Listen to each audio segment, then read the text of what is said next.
अस्सलाम वालेकुम, मैं हूं फैसल शाहीन एफएस इन्फो जी नेशन से। सानिया मिर्ज़ा की तलाक एक मम्मा बन गई। शोएब मलिक ने आखिर तलाक क्यों दी? आयशा उमर कौन है? आज दिलचस्प किस्म के पर्दे उठाए जाएंगे मनाज़र से, जिसे जानकर आपको बड़ी हैरत होगी।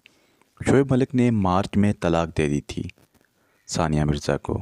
देख लें, हमारे साथ बड़ी गेम हुई।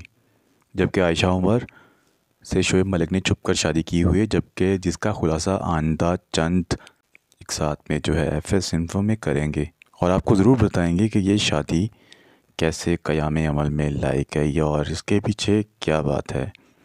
शोएब मलिक की और उनकी जन्नत उजड़ी क्यों? ऐसे मामलात को जानने के लिए देखते रहें एफएस इन्फो दी नेशन। इसके साथ अपने मेज़बान फैसल शाहीन को दीजिएगा इजाज़त। अल्लाह निगहबान। और हमारे चैनल को सब्सक्राइब करना मत भूलिएगा। दिए गए आइकॉन पर क्लिक ज़रूर कीजिएगा।